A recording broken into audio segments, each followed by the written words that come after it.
Hello साथियों, नमस्कार। मैं तेन प्रताप सिंह आपका स्वागत करता हूं एक और वीडियो में। आज हम इस वीडियो में जानेंगे प्रथम सेमेस्टर 2022 में होने वाले एग्ज़ाम डीएलएड के 5वें पेपर सामाजिक अध्ययन के पेपर के बारे में। तो देखते हैं।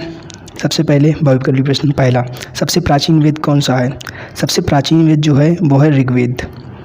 ऋग्वेद जो है वो सबसे प्राचीन वेद है। दूसरा प्रश्न है, त्रिपिटक कैसा ग्रंथ है? ऑप्शन है जैन साहित्य का, बौद्ध साहित्य का, वैदिक साहित्य का या इन सभी का। तो इसका सही उत्तर है बौद्ध साहित्य का। त्रिपिटक में क्या था, ये जो थे बौद्ध धर्म के सबसे प्राचीन ग्रंथ हैं। इसमें क्या है, बुद्ध भगवान के उपदेश संग्रहित किए गए हुए हैं। अगला प्रश्न है, आदि मानव का मुख्य सहयोगी जानवर था। अब यहाँ पे दो प्रश्न हैं, अब यहाँ पे दो विकल्प मिल रहे हैं इसमें, एक कुत्ता एक गाय। अगर प्रश्न ये पूछा जाता कि पहला जानवर कौन सा है जो आदि मानव में पाला, तो वो था गाय। लेकिन प्रश्न पूछ रहा है आदि मानव का मुख्य सहयोगी जानवर कौन था, तो वो क्या है, कुत्ता। तो इस तरह तीसरे का प्रश्न ऑप्शन सही है तीसरा। अगला प्रश्न है, पुरा पाषाण काल में मानव का व्यवसाय क्या था? तो पुरा पाषाण काल में मानव का व्यवसाय क्या था? आखेट। एक ही व्यवसाय था, आखेट। प्रश्न नंबर 5 है, कन्फ्यूशियस किस देश का रहने वाला था? कन्फ्यूशियस जो है वो था चीन का रहने वाला था। किसका रहने वाला था? चीन का रहने वाला था। पिरामिड किस देश में है? तो पिरामिड मिस्र में है। अगला प्रश्न है, अपने देश का आदर्श वाक्य सत्यमेव जयते कहाँ से लिया गया है? तो अपने देश का आदर्श वाक्य सत्यमेव जयते मुंडकोपनिषद से लिया गया है। अगला प्रश्न है, कौशल महाजनपद की राजधानी थी। कौशल महाजनपद की राजधानी थी। वैसे तो कौशल की दो राजधानियाँ थी। पहली राजधानी थी अयोध्या। पहली राजधानी क्या थी? अयोध्या। लेकिन इसमें अयोध्या कहीं पे नहीं है, तो दूसरी राजधानी इसकी है श्रावस्ती। तो इस तरह से इसका सही उत्तर क्या है? श्रावस्ती। अगला प्रश्न नंबर 9 है, सांची का स्तूप स्थित है। सीधा सीधा फैक्ट है, सांची का स्तूप है मध्य प्रदेश के रायसेन जिले में। कहाँ है? मध्य प्रदेश के रायसेन जिले में। सूर्य के चारों ओर परिक्रमा करने वाले खगोलीय पिंड कहलाते हैं, क्या कहलाते हैं? ग्रह। और ग्रहों की जो परिक्रमा करते हैं वो क्या कहते हैं? उपग्रह होते हैं। मानचित्र की उत्पत्ति मैप्पा से हुई है। यह किस भाषा का शब्द है? तो यह है लैटिन भाषा का शब्द। किस भाषा का है? यह है लैटिन भाषा का। बढ़ते हैं प्रश्न नंबर 12। अगला प्रश्न है इसमें, 21 जून को सूर्य की किरणें किस रेखा पर पड़ती हैं? तो 21 जून को जो सूर्य की किरणें हैं वो पड़ती हैं कर्क रेखा पर। किस रेखा पर पड़ती हैं? कर्क रेखा पर। प्रश्न नंबर 14 है, निम्न में भारतीय अर्थशास्त्री कौन है? तो भारतीय शास्त्री जेके मेहता। इतिहास के अध्ययन के स्रोत हैं साहित्य, स्मारक, शिलालेख या सभी। तो इतिहास के स्रोत कैसे हैं? ये सभी इतिहास के ही स्रोत हैं।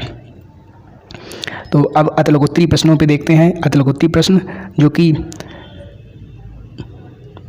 15 होते हैं। देखते हैं पुरातात्विक स्रोतों के नाम। तो पुरातात्विक स्रोत कौन से हो सकते हैं? इसमें इसी में दिया गया है, साहित्य है, शिलालेख है, स्मारक है, कुछ पुराने ग्रंथ होते हैं इत्यादि। हर्षचरित की रचना किसने की थी? हर्षचरित की रचना बाणभट्ट ने की थी। चीन की महान दीवार का निर्माता कौन था? चीन की महान दीवार का निर्माता, तो चीन की जो महान दीवार का निर्माता था वो था, चीन की महान दीवार का निर्माता किन शी हुआंग नाम था। किन शी हुआंग नाम अटपटा है इसलिए ले नहीं पा रहा था। तो अगले प्रश्न की तरफ बढ़ते हैं। मम्मी क्या है? तो मम्मी जो है वो एक तरह से जो मृत शरीर होता था उसको सुरक्षित दफनाया जाता था, बस वही मम्मी थी। मतलब जानबूझकर मृत शरीर को बिना चोट पहुँचाए उसे सुरक्षित रखना। अगला प्रश्न है इसमें, जैन धर्म के संस्थापक कौन थे? जैन धर्म के संस्थापक हैं ऋषभदेव। प्रश्न नंबर 21 है, अर्थशास्त्र का जनक किसे कहा जाता है? अर्थशास्त्र का जनक कहा जाता है एडम स्मिथ को। किसे कहा जाता है? एडम स्मिथ को। एडम स्मिथ को अर्थशास्त्र का जनक किसे कहा जाता है? एडम स्मिथ को। अगला प्रश्न है, ग्राम पंचायत के कोई दो कार्य, वो आपने लिख दिए होंगे। सड़क यातायात से संबंधित दो प्रमुख नियम आपने लिख दिए होंगे। लाल देख कर जाना चाहिए और हरी लाइट देख के चलाना चाहिए, पीली लाइट में हल्के हल्के इंतजार करना चाहिए। अक्षांश रेखा किसे कहते हैं? पूर्व से पश्चिम मिलाने वाली काल्पनिक रेखाएं कौन सी होती हैं? अक्षांश रेखाएं। पूर्व से पश्चिम मिलाने वाली कौन सी रेखाएं होती हैं? काल्पनिक रेखाएं अक्षांश रेखाएं होती हैं। इतिहास की कोई उपयुक्त परिभाषा आप जानते होंगे, आपने लिखी होगी अच्छे से। प्रश्न है, जीवाश्म किसे कहते हैं? जीवाश्म जो होता है वो होता है कि जो सजीवों के कोई अवशेष होते हैं जो कि चट्टानों में छोड़ी गई छाप जो पृथ्वी में चट्टानों में, पृथ्वी की चट्टानों में सुरक्षित रखे रहते हैं, सुरक्षित बने रहते हैं, वो क्या कहते हैं? उन्हें जीवाश्म कहा जाता है।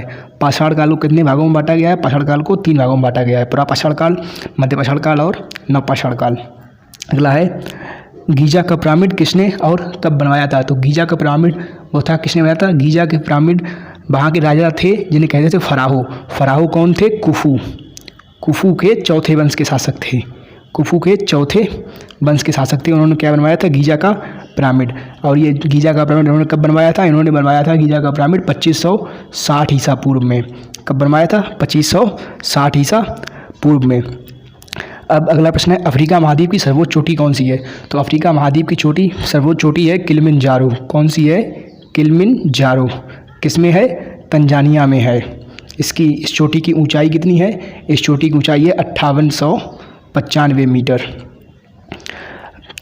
अब अतलगुत्री का आखिरी प्रश्न है, विक्रम साराभाई अंतरिक्ष केंद्र कहाँ पर स्थित है? तो यह कहाँ स्थित है? यह है तिरुवनंतपुर में। कहाँ स्थित है? तिरुवनंतपुर में। तिरुवनंतपुर में। इसकी स्थापना कब हुई थी? आपकी जानकारी के लिए बता दूं, 21 नवंबर 1963। तो ये 30 प्रश्न आज मैंने हल कराए। आपके इसमें कितने सही हैं चेक कीजिए। आशा करता हूँ आपको ये वीडियो पसंद आई होगी। धन्यवाद।